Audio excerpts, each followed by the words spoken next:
moderating the discussion today. As you will already be aware, this webinar focuses on the topic of education, language, and the human rights of minorities. The thematic focus of both the 12th session of the UN Forum on Minority Issues and the regional forums held in 2019 was the topic of education, language, and the human rights of minorities. The objective of these forums was to provide insights for the development of a set of recommendations to inform and strengthen the implementation of international human rights in relation to education in and teaching of minority languages. 1 year after the regional forums, this webinar will reflect on subsequent challenges and issues that need to be addressed. We have an exceptional panel of speakers with us today, and I would like to introduce them to you before we start the discussion.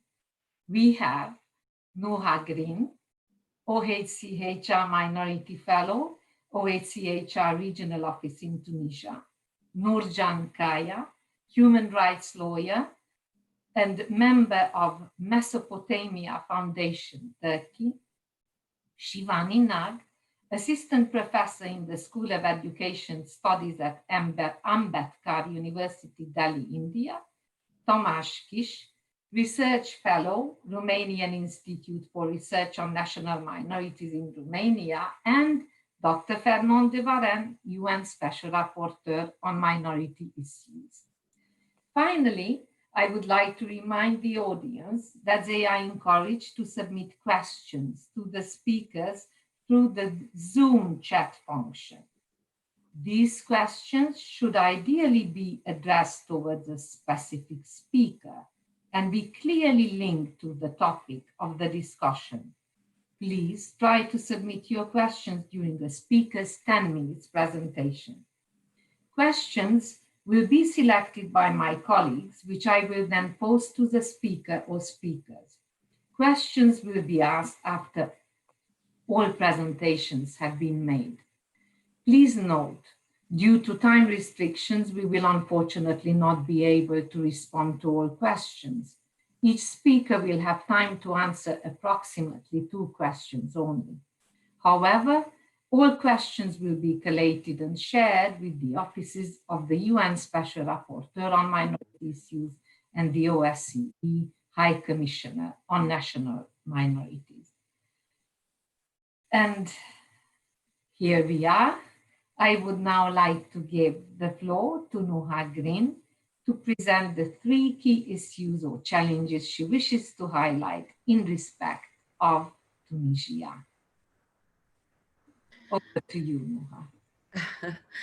Thank you, Anna Maria, for this nice presentation, and thank you for this opportunity. Thanks to Tom Lantos Institute, and also thanks for the special rapporteur to be with us in this webinar, as he usually supports minorities everywhere. As I will speak on education, language, and the human rights of minorities, which is really very important topic for minorities everywhere in the world. And I will highlight the situation of Amazigh people in Tunisia and the situation, I think, of all linguistic minorities and all minorities related to education. As we know, education is globally acknowledged as the most powerful means of empowering minorities and protecting them from the violation of their human rights. Investing in education can transform and even save the lives of minorities and many communities. It is one of the most effective ways to achieve positive, sustainable change in the world for everyone. Minorities are often facing multiple and intersecting forms of discrimination based on gender, ethnicity, religion, and language. Poverty, harmful tradition, practices in our culture and traditions are some of the factors that impede us in accessing education, thus exacerbating marginalization and exclusion of minorities, especially women and girls. As Tunisian Amazigh women belonging to both linguistic and religious minorities, I'd like to highlight the situation of Amazigh people in Tunisia and the challenge for policymakers in developing the right programs and policies to empower minority through education. Barriers to education represent barriers to progress and empowerment. Education in and teaching of Amazigh language assist in ensuring better access to learning opportunities for Amazigh people and ensuring the realization of basic human rights and accessibility of services, including healthcare and social services, which is vital. And this is so clear after the period of COVID crisis. The recognition of minority language represents one of the key issues that ensure the right of citizenship at any country. So reviewing the educational curricula by a form respecting the identity and the history and the existence of minorities and achieving SDG 4. My, uh, um, I would like to highlight this situation because in Tunisia, for example, it's still the language not recognized and there is no representation for Amazigh people in the educational system, even in not even in the non-formal education process that the government do in Tunisia. So I'd like to address to the international organization to support the regional forums on minority issues and the national organization that working on it, on languages in protecting and developing the language of minorities and achieving SDG 4. I'd like also to address the UN, especially with its all entities, to support the UN Voluntary Fund of Minorities created in 2005 to empower the participation of minority representatives at the international level and to empower the UN Minority Fellowship Program to create expert mechanism on minority issues as it is the case for indigenous. For the UNICEF and UNESCO, address them to support the language of minorities, developing specific curricula, for example, in Amazigh language, or at least some educational materials, which would already be a big first also political step towards acknowledgement of this minority's specificity, pending an actual recognition. For UNESCO, to support Amazigh cultural activities and promote some Amazigh-related info on national TVs and radios. For the UNDP, to include this aspect in its programs, which are many and diverse, protecting of the environment, community policing, and support the decentralization. For OHCHR, especially, I'd like them to advocate and support the national and civil society organization, for instance, possibly in partnership with UNICEF, do a specific study of the status of education of Amazigh children, focus on women and girls, for example, in the national educational system. Thank you. Thank you very much, Noha, for this very interesting presentation, highlighting a specific situation where there is a non-recognized linguistic minority and the education is more or less non-existent. And thank you for tabling recommendations addressed to several international organizations with very, very specific challenges to face in relation to the Amazigh in Tunisia. I would also like to remind those who listen to Noha's presentation to submit their questions addressed to this specific situation, the Amazigh in Tunisia. And now I would like to give the floor to Nurjan Kaya to present the three key issues or challenges she wishes to highlight in respect of Turkey. Over to you, Nurjan. Thank you very much, Anna Maria. First, I would like to say that I'm really honored to be here with you, with Mr. De Ferran Varenes, and also with the distinguished speakers here. Unfortunately, I couldn't attend the UN forum last time, but I read all the recommendations carefully, and it's a great work. Thank you for all the work that you have done on that. Not much to add that. And when I speak about the three issues, I will make also reference to the recommendations because many of them are covered there. I would first like to speak about the legal protection of minorities, the right to receive education in their language, as it is also referred in the recommendations in terms of ratification of international treaties. And but I would also like to emphasize that in some cases it is necessary to have a legal definition of minority, and also to request states to have an objective definition of minority as recommended by the Human Rights Committee on its general comment, on Article 27 of ICCPR. And also in some cases that it may be also necessary to have a constitutional provision for protection of minority rights, and also some domestic legislation. I say this because in countries like Turkey, which tend to deny minorities' right to education in mother tongue, they can quite arbitrarily interpret international law and also make a definition of minority. In the case of Turkey, it has been defining only three groups as minorities: Armenians, Greeks, and Jews.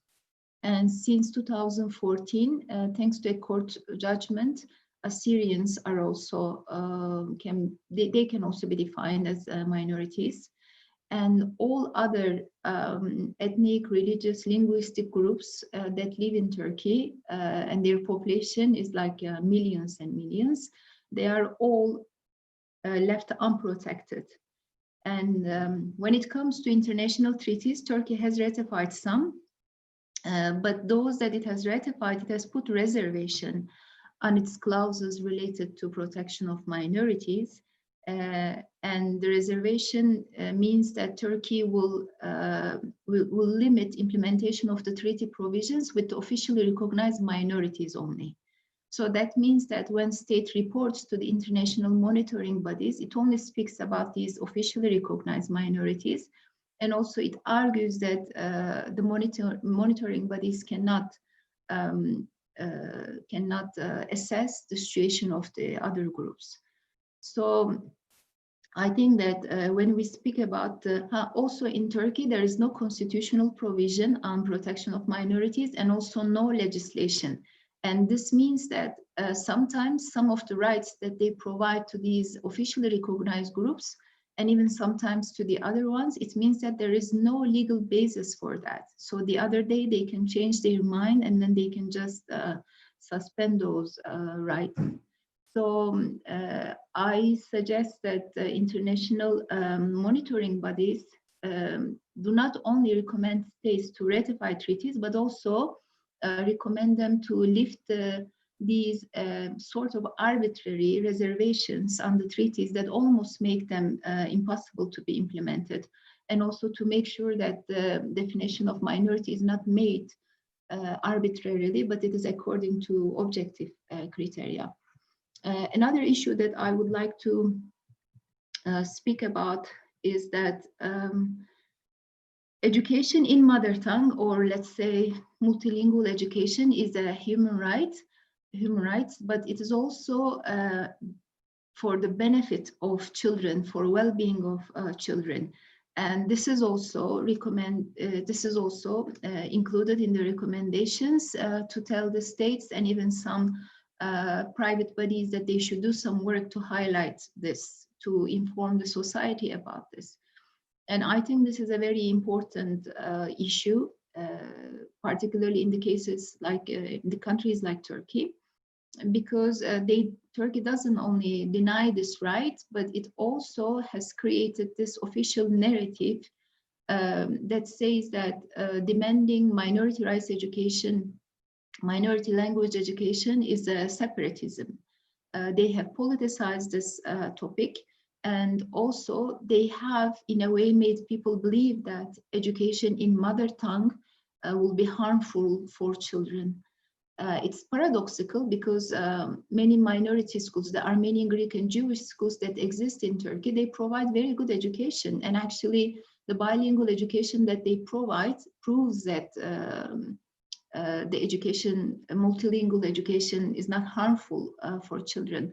But there is this narrative, and that needs to be changed, because even minority parents, they fear that if they demand education in minority language, they can be profiled as separatists, or it may not be good for the children. So I think states should be recommended even more to stop creating such an false narrative which threats minorities. On contrary, to provide information, to say that this is their right, it's totally normal, it is good for children, and they can choose for it. But of course, in the case of Turkey, it has to first accept that minorities have this right. And then the third issue that I wanted to highlight is the taking of, well, states' negative and positive obligation. And some of the recommendations actually refer to both, even if it's not framed like that. For example, it speaks about states to refrain from prohibiting education in minority language, or not making it very difficult to implement provisions or to respect the rules that are related to the education in minority languages. So that is important, because first of all, states should not prohibit this right, and also should not impose unduly bureaucratic requests that will make it impossible for minorities to provide education in their mother tongue. But also states' positive obligations also, I think, should be highlighted more. Because in the case of Turkey, for example, it has recognized existence of the schools of the officially recognized minorities. So we have Armenian, Greek, and Jewish schools, and now a nursery of the Assyrians. But state does not provide any funding to these schools. Also, it hasn't built a system for training of their teachers or for preparing their teaching materials. And also, in a couple of years ago, some minority languages, including Kurdish and Circassian and Laz languages, became part of the curricula, and they were included in the selective language courses. So children could, no matter which background they had, they could select these courses. But in many of the cases, their request was rejected on the basis that at least 10 children should choose a class. And also sometimes the school managers will say that they don't have teachers that can give those classes. So finally, it was a big reform, finally, to add the minority languages, some of them, to the curricula. But again, no measure was taken to train their teachers, to prepare teaching materials.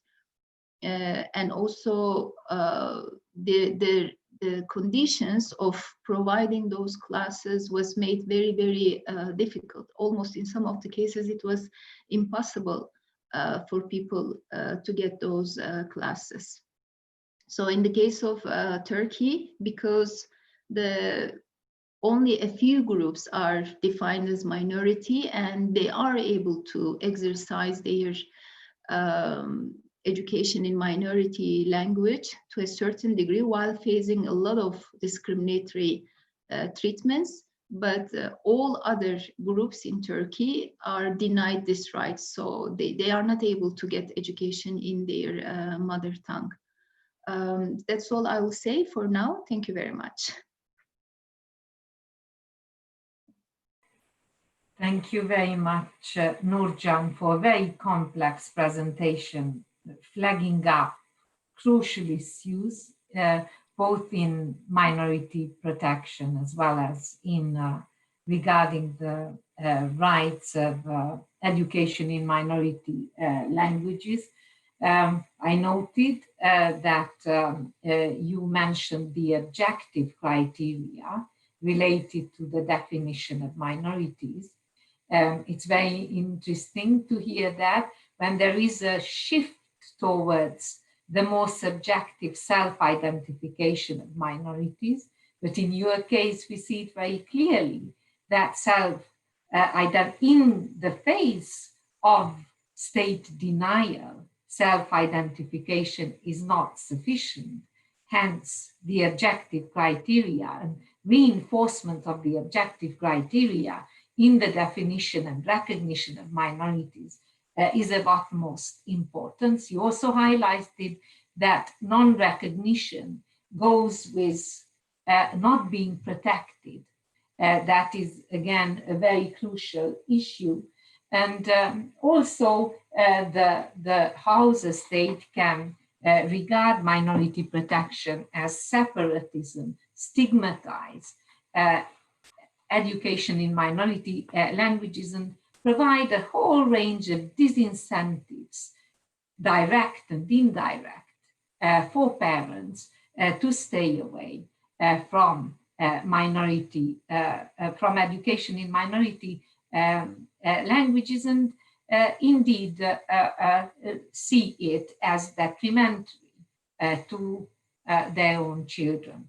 So thank you also for your recommendations for to the international community, and also for referencing some of the recommendations which have already been drafted at these regional forums. And after this, I thank you again, Nurcan, and I would like to give the floor to Shivani Nag. Over to you, Shivani. Thank you so much, Anna. A very good afternoon to all. And thank you for joining this webinar on a very crucial concern around education, language, and human rights of the minorities.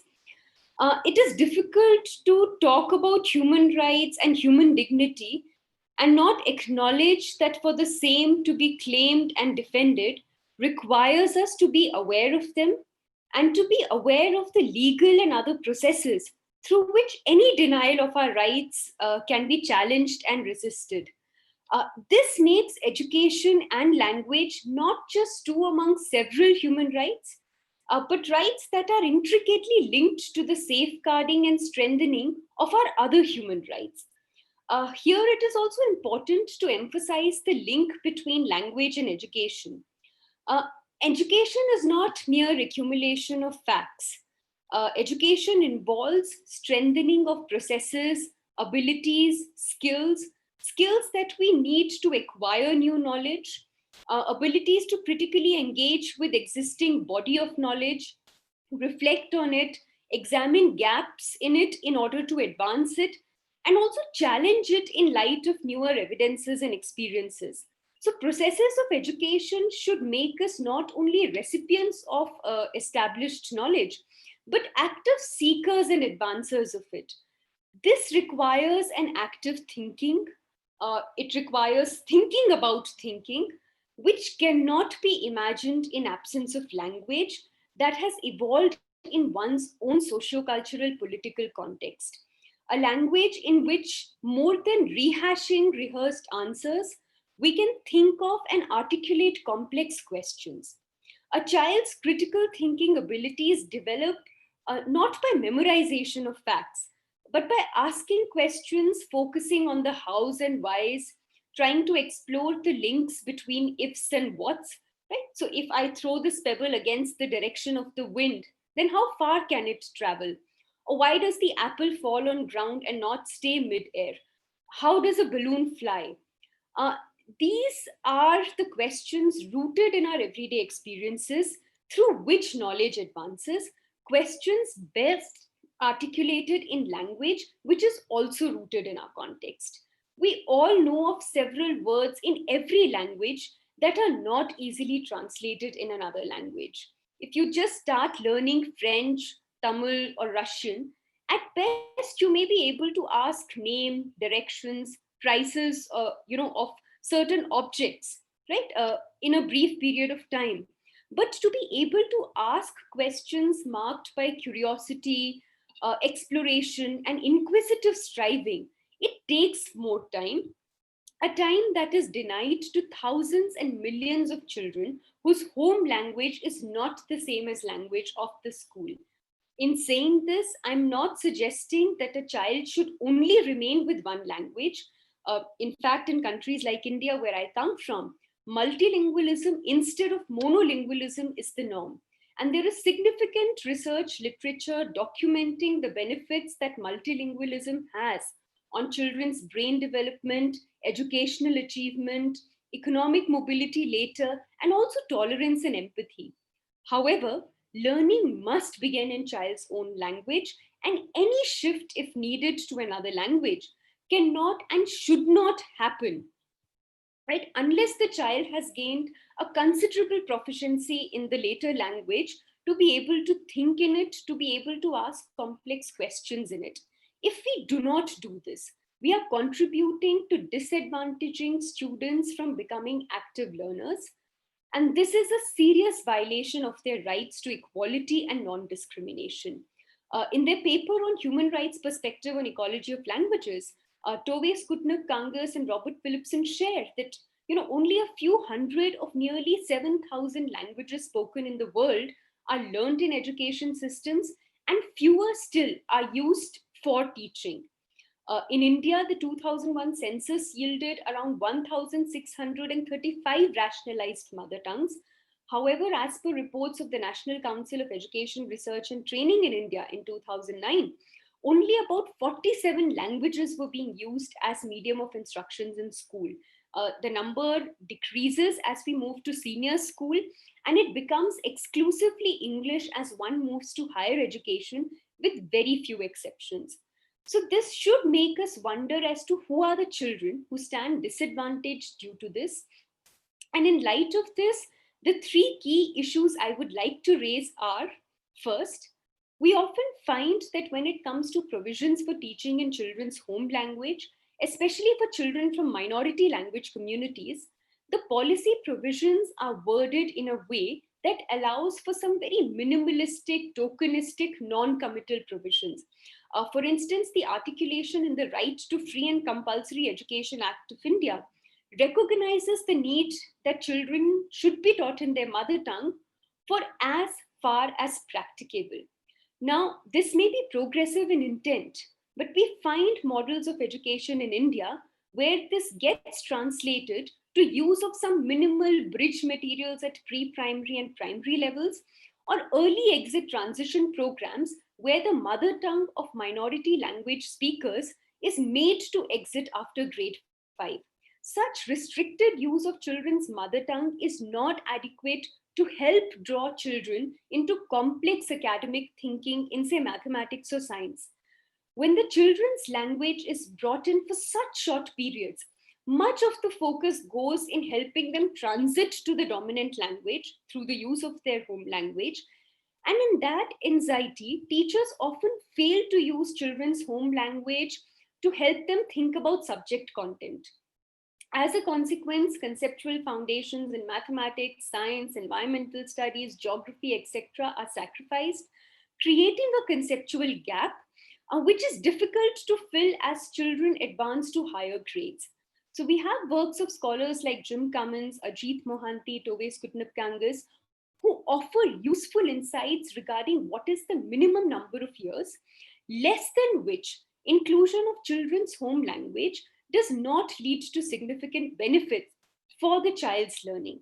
In light of this concern, one action that I would like to see on part of various international organizations is that they include in their advocacy documents, policy briefs, an unambiguous, clearly stated definition of minimum threshold informed by theoretical insights and research for teaching in minority languages.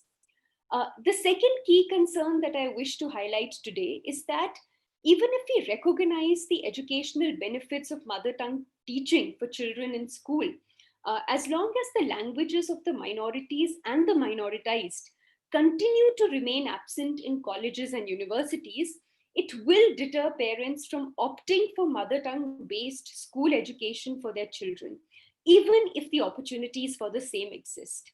While academic concepts once learned in any language are transferable to another language, provided there is sufficient exposure and practice, it is still not the same as engaging with and comprehending complex academic writing in second language. As a university teacher, I have seen students struggle with English as medium of education, especially when their schooling may have been in non-English medium schools. Students struggle tremendously with complex construction of academic texts in English, academic jargons, pronunciations, and more. And it creates in them a sense of alienation from the subject they are engaging with, and they experience a huge psychological distress because their difficulties with language are understood as difficulties in their thinking abilities.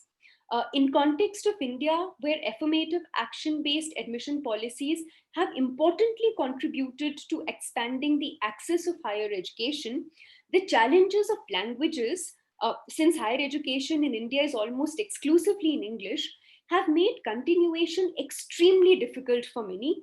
And this is an institutional failure, not of the students. Researchers aiming to understand the increase in suicide attempts by students in higher education, which have been reported by the World Health Organization, in India by National Crime Records Bureau and their reports, have linked these attempts to academic stress, discrimination, and performance. And while there are many more dimensions to the exclusionary practices that continue in higher education, alienation and obstacles created by linguistic exclusion cannot be undermined. In light of these concerns, I urge international organizations to push for inclusion of more languages in higher education, especially in case of multilingual countries in Asia, where exclusive reliance on English as medium of instruction leads to alienating many and challenging participation of those coming from marginalized backgrounds. The third key concern I wish to highlight focuses more on participation in knowledge advancement and construction and not just access. This requires us to recognize the role that relationship between language and thinking plays in advancement of knowledge through academic and institutional research. Even when we acknowledge that loss of languages leads to loss of knowledge systems in those languages, our idea of academically or institutionalized legitimized, institutionally legitimized knowledge still gears around dominant languages. Knowledge systems in the language of minority language groups still remain a more everyday kind of knowledge around spontaneous concepts, borrowing the term from works of Vygotsky. These everyday knowledge get very little opportunity to be advanced further through systematic research in academic institutions, since research in many of the Asian countries, especially the former colonies, happens in English. The epistemological concerns around how, through exclusion of languages of most, knowledge and ways of knowing of only some are privileged, impacting knowledge discourses and particularly the kind of social theories that emerge, is a significant concern. In context of India, works done by scholars like Sharmila Rege on caste, gender, and language show how through exclusion of languages spoken by the marginalized, their experiences, knowledge, and ways of knowing continue to remain excluded from our theory development. And just as through denial of language, legal and medical rights stand threatened, denial of language also robs minority language groups from the right to be included in our theorization of the physical and the socio-political world. Hence, another strong action that I would like to see would be a push towards research opportunities and funding support for research in more languages, especially in countries like India, where regional languages are actively discouraged in research institutions. So finally, I do hope that as community of scholars, activists, academics, we are able to push for a strong articulation of these concerns, giving less space for loopholes and escape routes. Matters of equality and justice cannot be sacrificed at the altar of practicabilities and feasibilities and conveniences, since these are not innocent terms and we often cite them to save the privileges of few. Yeah, so thank you. Shivani, thank you very much. It's very, very difficult to urge you to wrap it up because you have raised a whole number of key issues. And I really like the fact that you employed a holistic approach, highlighting that the respect of language rights is interconnected with all human rights. You also highlighted that standing up for minority language education is equal to standing up for multilingual education. So we're not talking here about monolingualism, we're talking here about multilingualism. And you also highlighted and mapped out the enormous benefits, scientifically very, very well evidenced benefits of minority language education. I liked that you use the term home language, bringing in a whole other environment into the debate. I thank you very much again.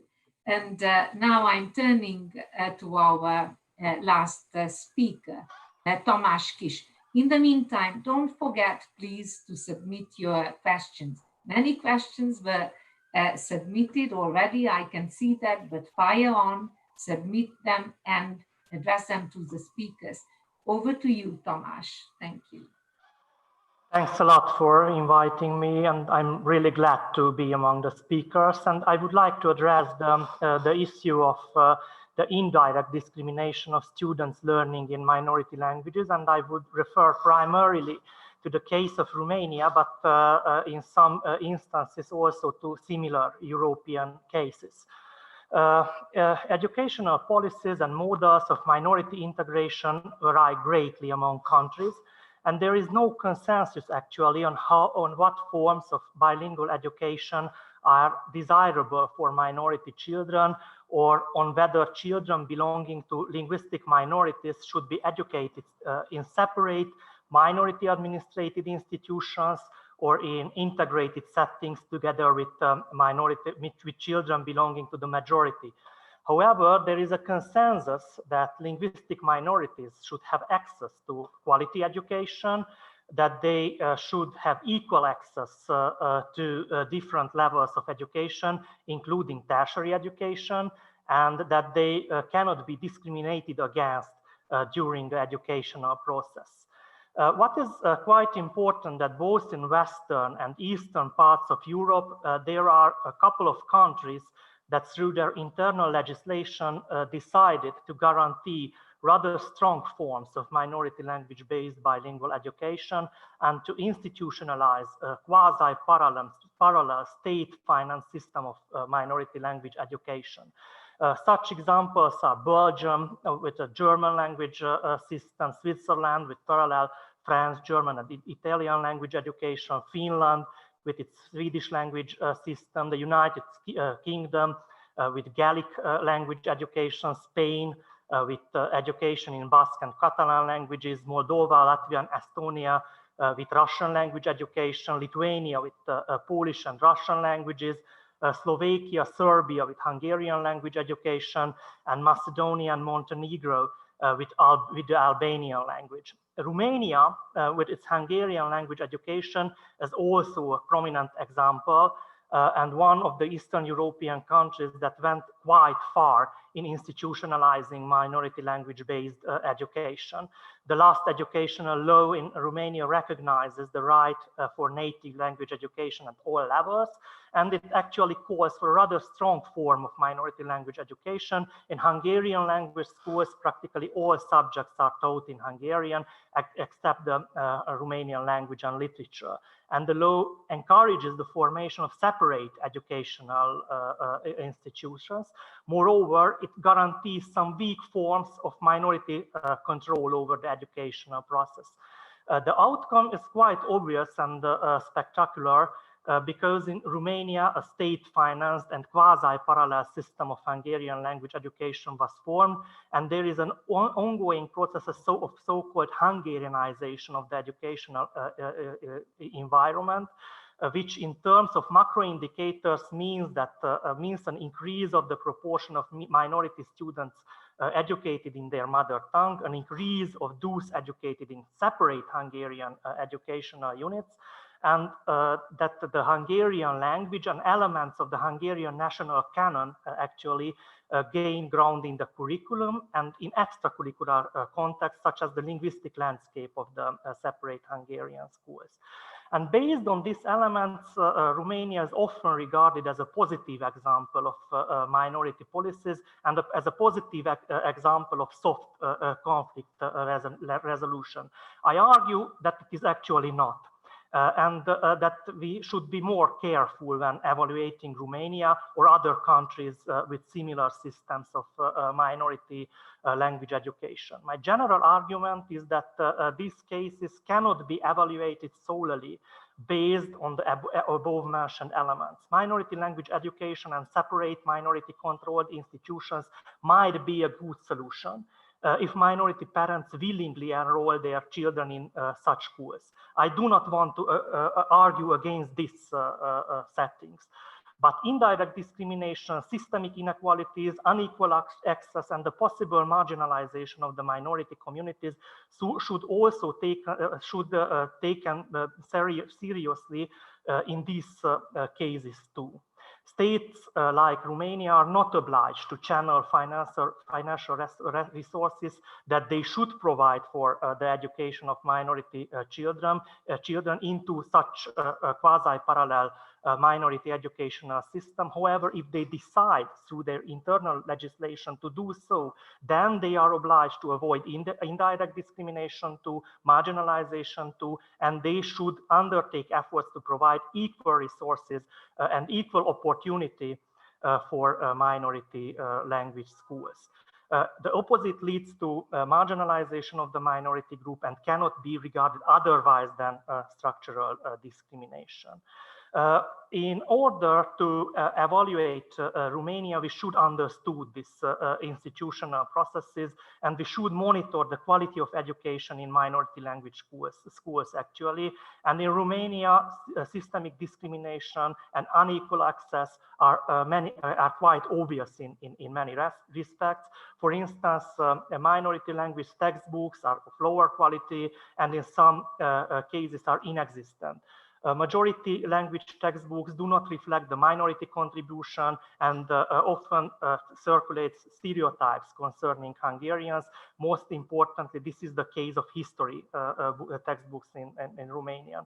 The qualification of teaching personnel in Hungarian or in mixed language schools is evidently lower compared to the average, to the national average. Or during the pandemic, the Romanian state left the Hungarian students with few tools of e-learning. This was quite obvious if we would like to refer to the period of the pandemic. However, the three most striking issues concerning the Hungarian language education are the follows. First of all, the quality of infrastructure does not differ among Romanian and Hungarian medium language schools. However, there is a significant difference inside the mixed schools with both Hungarian and Romanian language classes. According to our survey, classrooms used by Hungarian language classes are less well equipped with modern teaching equipment. According to qualitative field visits, Hungarian classes tend to be placed in smaller and more peripheral classrooms. The linguistic landscape in these mixed schools is also profoundly asymmetric, which is in opposite with the Hungarianizing linguistic landscape of the separate Hungarian language schools. And this is why many Hungarian parents prefer to enroll their children into separate Hungarian language schools. The second striking issue is that the lack of formalized control over the educational process and the lack of well-defined structures of decision-making concerning Hungarian language education, the existing de facto control exercised by minority elites is largely unaccountable. and does not facilitate educational planning. In this situation, Hungarian language education does not have an institutional owner, actually, and who would be interested in policies concerning this quasi-parallel institutional system. And the third concern is that we found a quite strange contradiction in the school performances of the Hungarian-speaking students. On the one hand, they tend to perform slightly better compared to the national average at international student assessment programs such as PISA or other such programs. But on the other hand, their performances are dramatically worse at official examination. And for instance, the baccalaureate examination is needed for tertiary educational enrollment, while failing it to pass limits considerably one's labor market prospects. And this is where we find one of the major factors conducting to the marginalization of the Hungarian community. And this is why they are severely underrepresented among university graduates. They are severely underrepresented among higher income strata. So my concluding remarks and recommendations. In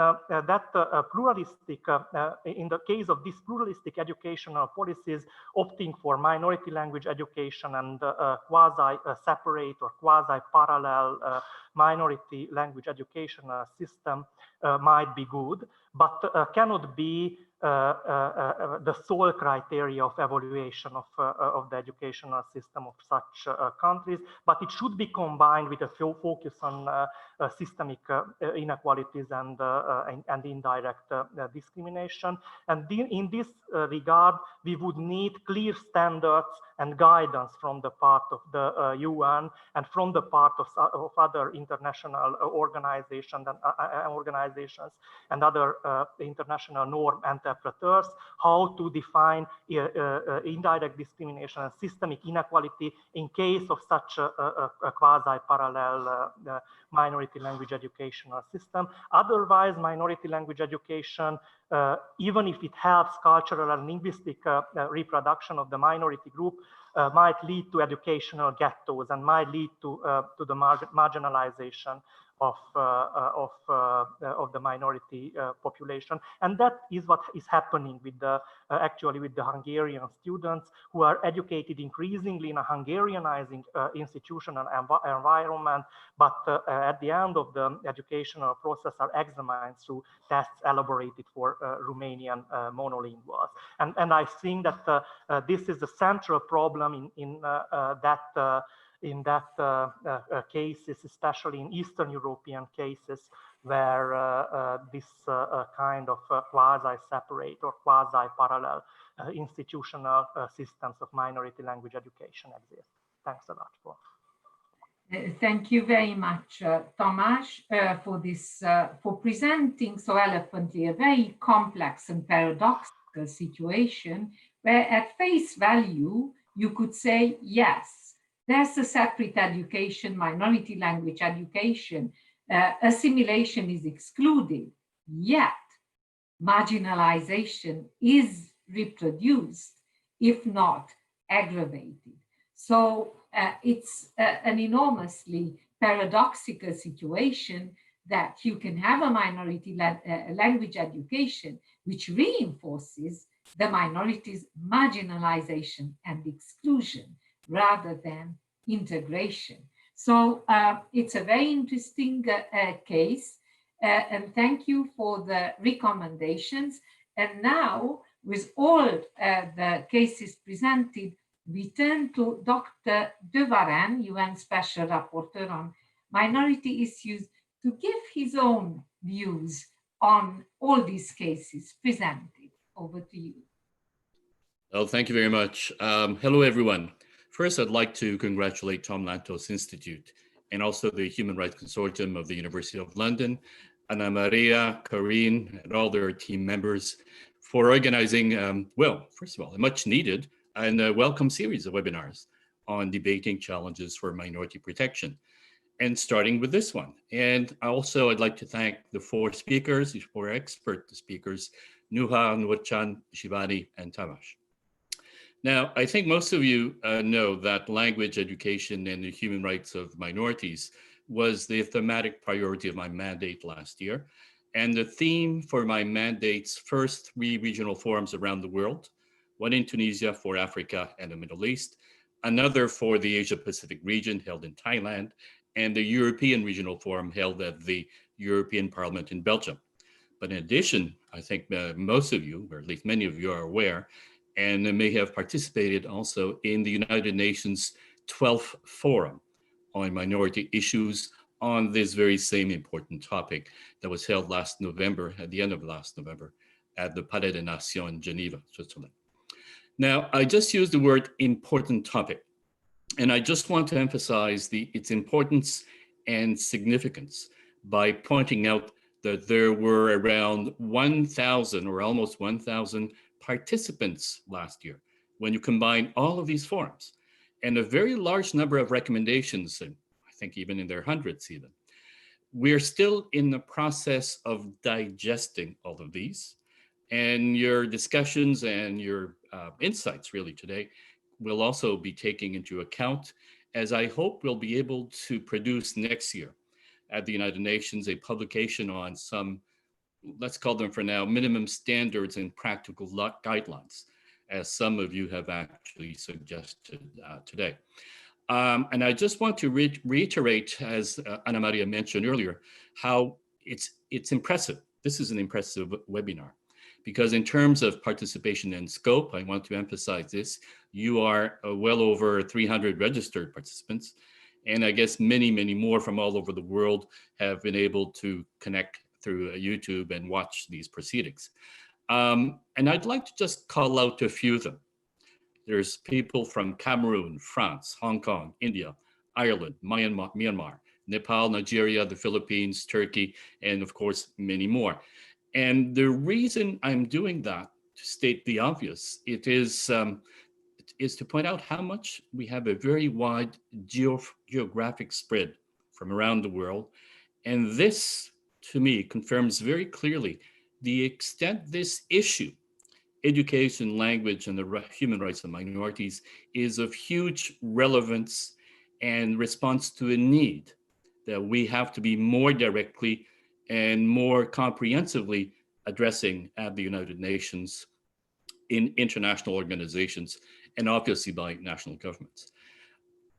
And perhaps it would be, and I think there will be opportunities, be interesting to hear more about the use of different languages in education in countries such as the Philippines or Cameroon, just to name a few.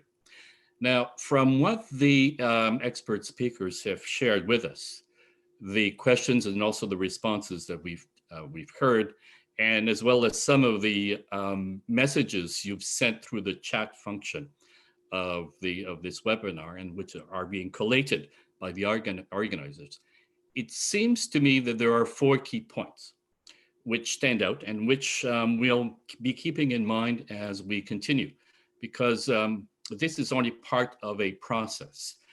And it also involves the next stage of my mandate's key priority in relation to language education and the human rights of minorities. First, I think there's a need, if I can address this perhaps in a more metaphysical point of view, there's a need to reconceptualize the perception of this issue and change the current dominant narrative. We've heard this, I've heard this on many occasions in many countries around the world, that it is sometimes claimed that education in or even just teaching minority languages is seen or presented as an obstacle to full integration and participation in society. In other words, minorities are more or less directly portrayed in this, what I would call, to use the language by Nurcan, I think, this is portrayed as a false narrative. It is portrayed that language or teaching in a minority language is a problem, or that education in their own language is harmful.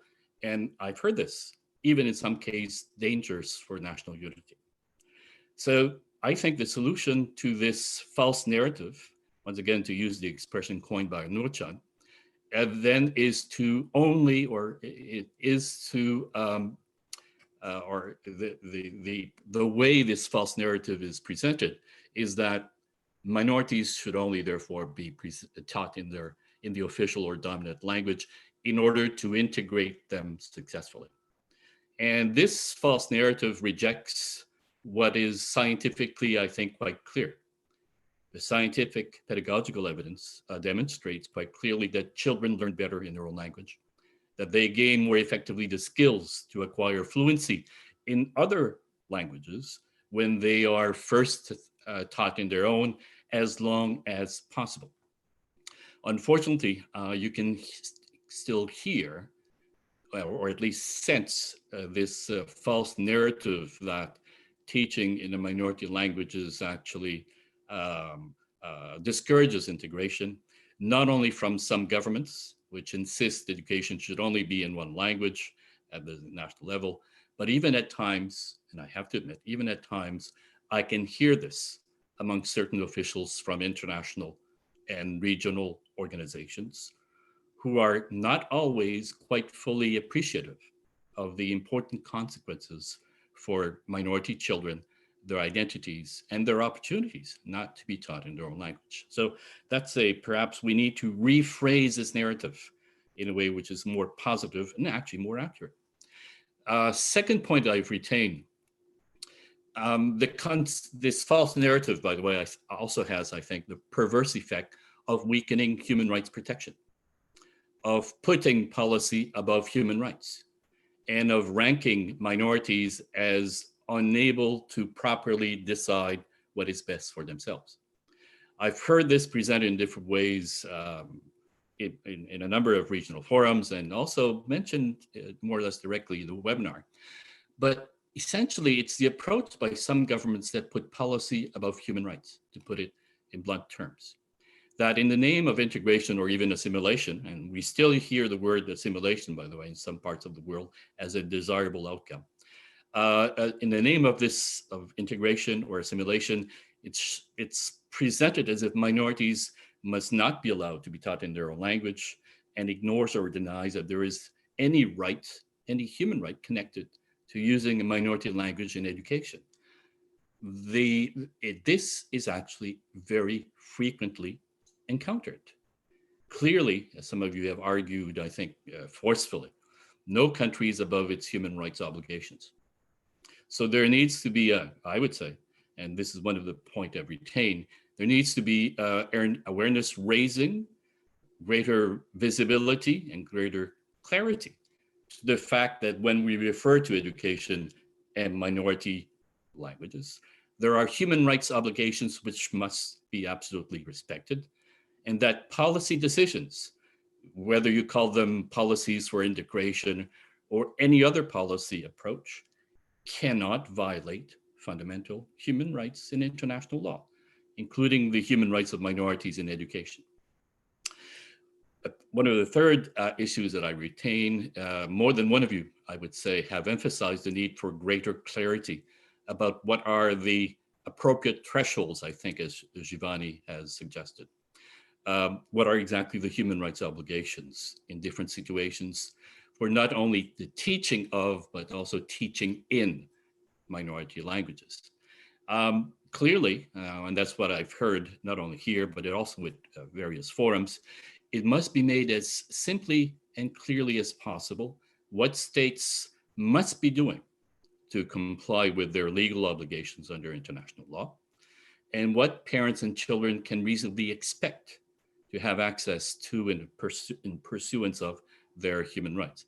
So it should be, in other words, fairly well formulated that the use of a minority language should never, I think it should be clearly formulated, that the use of a minority language should never be limited to bilingual education only, or to primary education only, or should never be available at the tertiary level. And there are some situations in different parts of the world, and I think Shivani referred to this, where only using one language, such as English in the case of India, actually marginalizes many individuals, many members of different minorities in that country.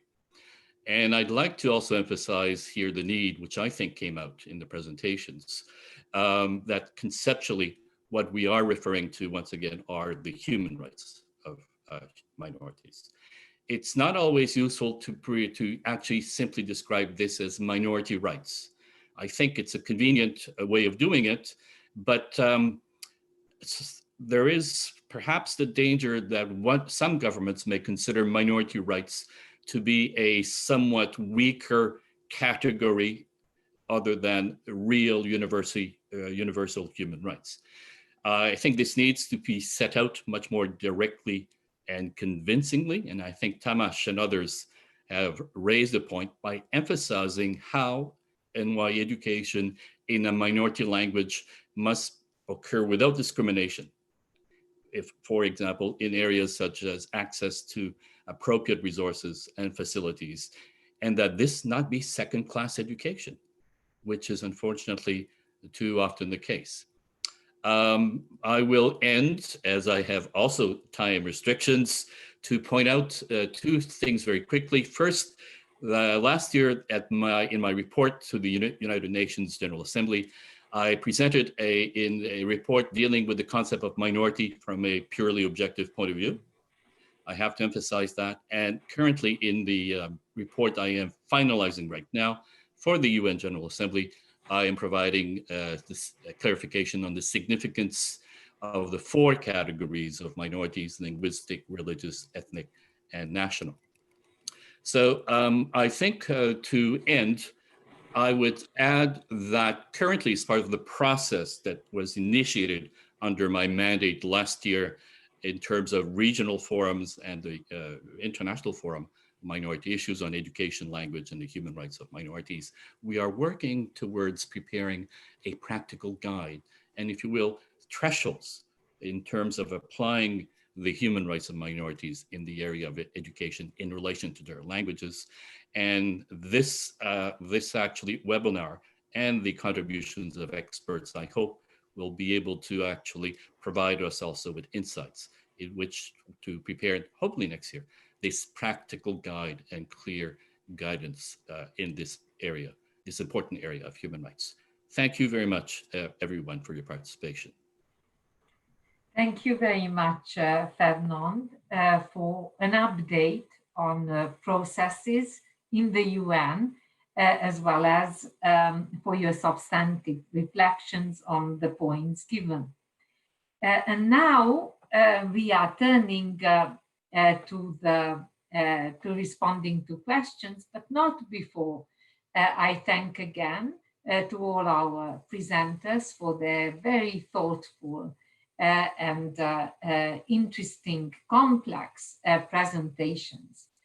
And my colleagues back in the office have collated and organized the questions, and I propose that we begin with the questions specifically addressed to the speakers, and then we continue with questions which were addressed to all speakers. So I will ask a question to Nuha first, asking, is Amazigh language education available in public schools in Tunisia at all? And if so, at what levels? Thank you. Yeah. Thank you. For Amazigh language in Tunisia, it's still not recognized, and it's still recognized only as a dialect and not language. But it's not, we cannot study language even in clubs or in of cultural clubs or youth clubs. There is no courses of Amazigh language, but even there is discrimination in towards the associations and organizations that gives courses in learning Amazigh language, that it is, as it is not recognized, so it is forbidden by law to give courses even in at the associations or organization levels. Thank you very much, Nuha. So we see here a situation when far being from public education in or of a minority language. Even in the private, there are problems with using this particular minority language. Thank you very much. And now I'm turning to Nurcan. There was a question, more questions, but I will only ask one specifically addressed to you. The question is as follows.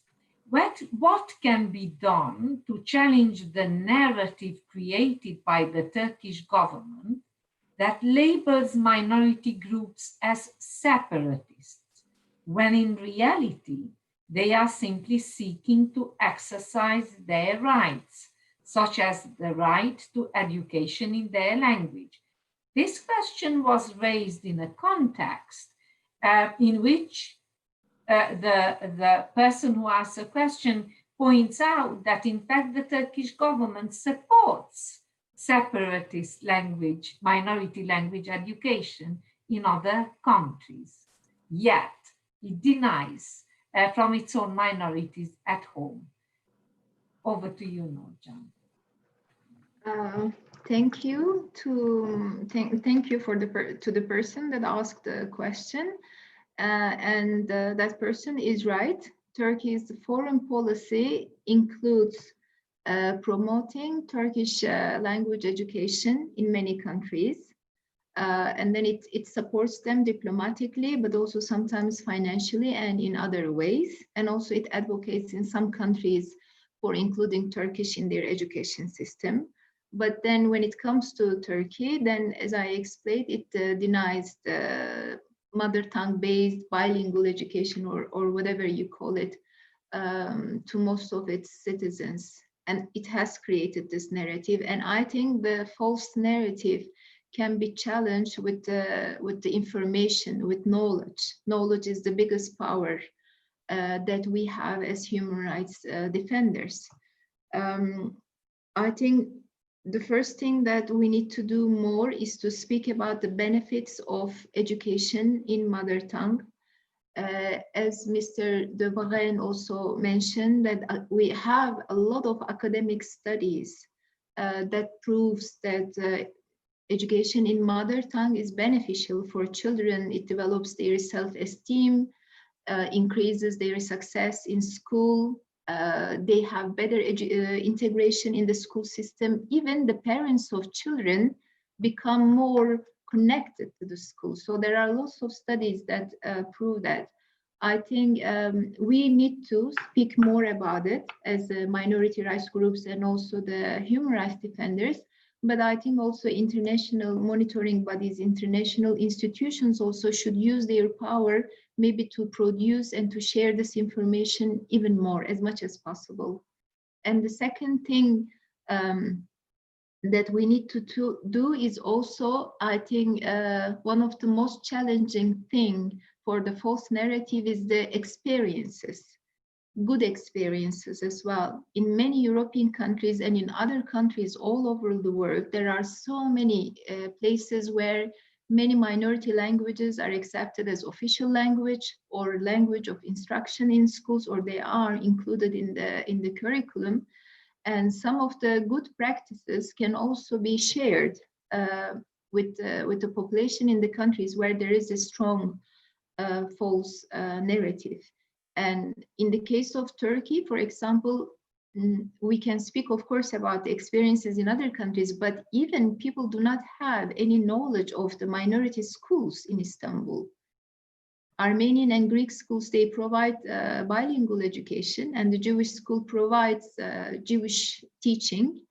And all these schools are so successful, even compared to not only the public schools that teach in Turkish, but also compared to many private schools that teach in Turkish and English. They are very successful in the entrance exams, in university exams, even though those exams are conducted in Turkish only. Even though they, as I said, they face a lot of challenges and discriminatory treatments. And these students prove that actually bilingual children can also learn a third language much easier than the other ones.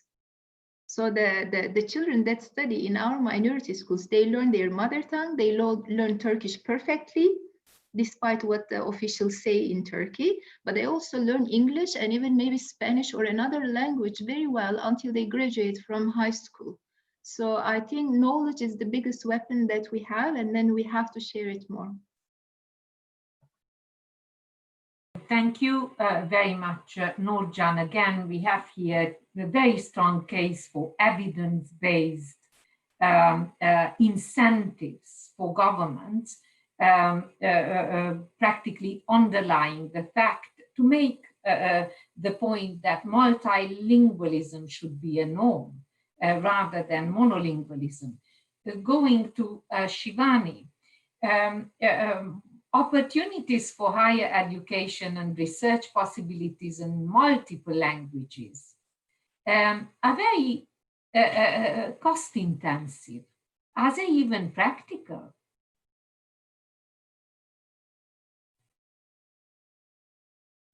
Yeah, I've unmuted. Yeah, see, this whole idea of practical to me is extremely problematic, because who gets to decide this practical? So it's those of us who are well versed in languages of privilege who are deciding for others what is practical or not, right? So this whole raising of the practical issues disturbs me immensely. But as a university teacher for almost a decade, half a decade now, the kind of cost that is required to support students when they struggle with language, right? You will need language support systems. You need a lot of translated material available so that they can make connections between the English text and try to figure out the meaning of it, if a translation is available in their own language.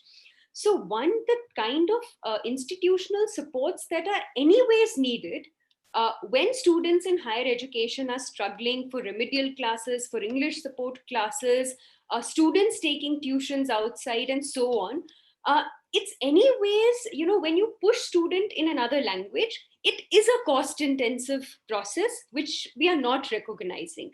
There is a high cost to it already, which we would do well to recognize. When we talk about research, when students are struggling with language and not ideas, then it takes them longer to finish their researches, which means more stipends, more years of funding, right? More years of using institutional resources, because the struggle with language has actually increased their research period, right? So there are a lot of costs that are already being incurred because we are not able to provide our young adults, our researchers, the opportunities to be able to learn in their languages, to be able to do research in their languages. And a key question, is that as long as researches happen in the languages of the dominant, the questions which will get answered in those researches will come from certain positions. And these theories, these knowledge will invisibilize the experiences of so many, right? It will invisibilize the concerns of so many. So we will never have theories that can, bring out the challenges and context of so many. So a good, and just to add to this, just one brief point is that, in India, we struggle with our research and development because a lot of good scientific, mathematical, social science questions are not coming because people with the thoughts and ideas are unable to articulate it in English, right? So if we were to allow them to ask the same questions in their regional languages, we will have a much more powerful research process, which will in long term be hugely beneficial for the country, and which will make up for whatever cost goes into it. Yeah. So. Thank you very much, Shivani, for highlighting the lack of access of knowledge production and the particular knowledge production by minorities and in minority languages, how important that is. And now I will turn to Tomasz Kisz. There's a question to you about to what extent this highly paradoxical system of education, which ensures, which is based on a separate, if not parallel, system in minority languages, yet it still results in the marginalization of a minority. To what extent is this a unique model? Do you know similar models, or is this unique in itself? Thank you. Thanks for this question. I think that this is not unique, and I am lucky in this respect, because we just carried out a comparative inquiry of educational legislations in Eastern Europe and also in some Western European countries along different dimensions. In terms of institutional system and in terms of role of minority language in the educational process in Eastern Europe, I think that Romania is among the most strong forms of minority language-based education, but not the only example. Serbia, Slovakia, not talking about Macedonia, or even to a lesser extent also the Baltic countries are quite similar, and Bulgaria, for instance, would be in Eastern Europe at an opposite end, practically educating Turks in Bulgarian with some teaching of the Bulgarian language. With Western European examples, the similarities and the differences are even more interesting, because I'm not a developmental idealist, and I don't think that Eastern Europe should follow the Western European or the Western European models in every respect. But what seems to be clear that in Western Europe, minority control over the educational processes is more formalized. If you think about Italy, or if you think about Finland, this is a more formalized minority control and a more accountable form of control of minority elites, which also in other Eastern European countries is based basically on informal bargaining between minority and majority elites. And in Western European examples, I think that there is also more focus on symmetry. What I mean, for instance, in form of dual language education, for instance, or other forms or other opportunities provided for the majority children to learn the minority language, which is inexistent practically in Romania. But in this respect, Romania is similar to other Eastern European examples. So yes, I think that Romania, in a way, in Eastern Europe is the norm, or we find very similar cases to Romania throughout the region, even if Romania is one of the strongest forms of minority language education. And in Western Europe, these are the differences, that they are more careful about these issues of systemic discrimination and systemic inequalities, even in case of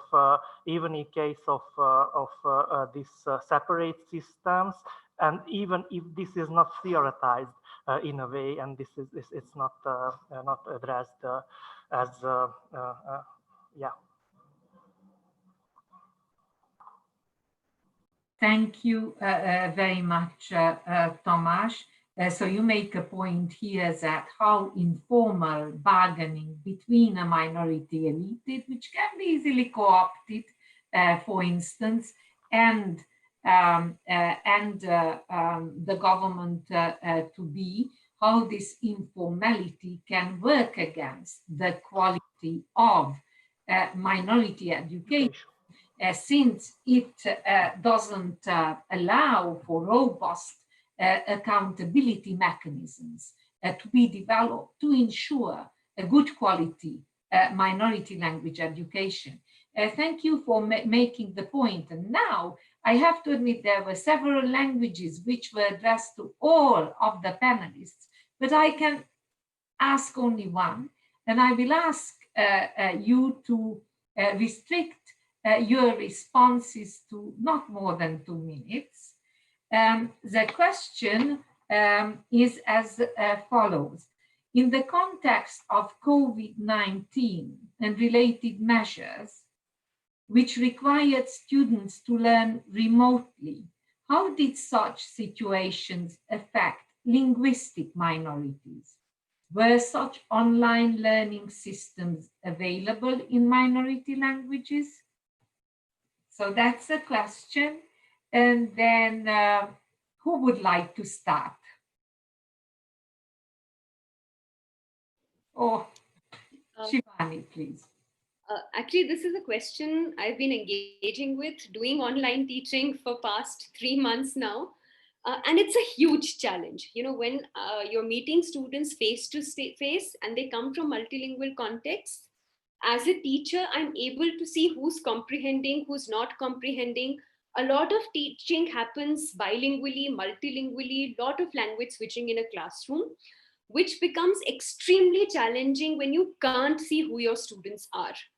So I don't know who's not understanding. And sometimes it's not just shifting from one language to another. As a faculty, sometimes we can use extremely standardized academic language, which is not accessible to students. So seeing them helps us shift to simpler languages. And second quick point is, like in India now, we have governments thinking of relaying educational content on television.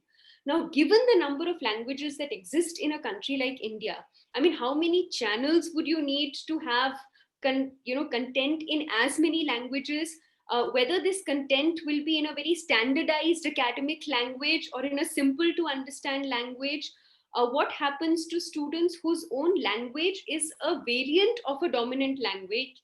They have their own words, but it's not captured in academic. So it's a huge challenge. And online mode, this asynchronous modes of relaying content on television is a huge, it threatens to invisibilize, again, experiences and challenges of students coming from minority language communities. Again, feasibility will be cited to have this in as fewer languages as possible. Thank you very much. I would like to ask the other speakers who would like to respond to this question. Tomasz, if there are no other speakers who would like to respond, then we will have to wrap it up. But over to you, Tomasz. Yeah, I have a short and punctual answer to this question. Because in case of Hungarian minority, e-learning was relatively successful, but tools of e-learning and distance learning were not provided by the Romanian government. They were not provided Hungarian language tools for television learning or e-learning, but these were produced by civic actors or by the Hungarian Language Teachers Association. So it was relatively successful because the internet penetration and the digital penetration of the Hungarian population is relatively high, and it was relatively successful, but not because of the efforts taken by the Romanian government. In case of the Roma population, the problem was more striking because there is a rather low internet penetration and digital penetration.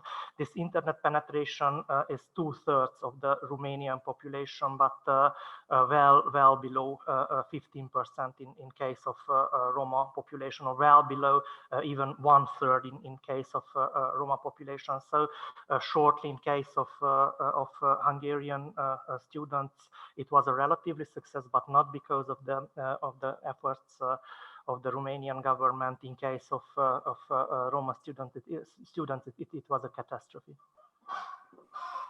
Thank you, Tomasz, also for highlighting the situation of Europe's largest minority, the Roma, and in what ways the Roma minority was severely disaffected and disproportionately disaffected by the COVID-19 epidemic.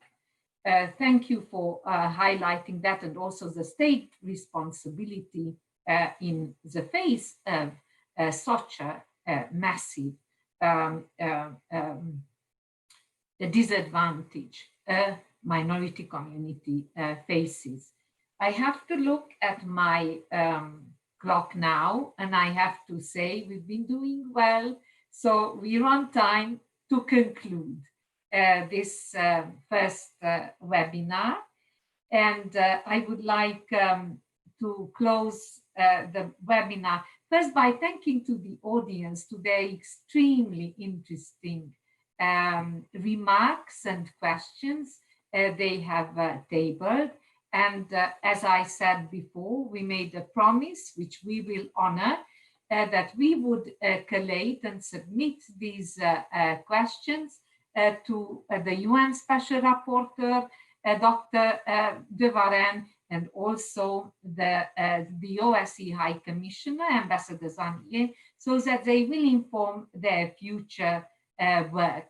I would like now to thank Nuha Green, Nurcan Kaya, Shivani Nag, Tomasz Kish, and the UN Special Rapporteur on minority issues for their extremely interesting and thoughtful contributions. And I hope we will continue this very interesting conversation.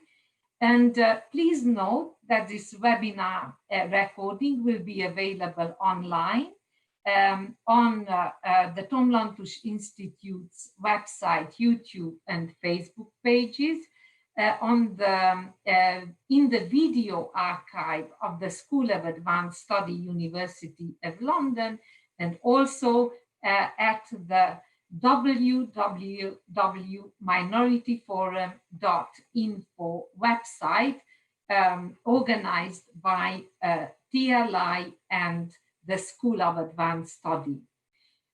Finally, I would like to ask you to join us for our second webinar, The Critical Challenges of Tackling Hate Speech, Xenophobic Rhetoric and Incitement to Hatred against Minorities, to be held on Thursday, 2nd July at 14:30 Central European time.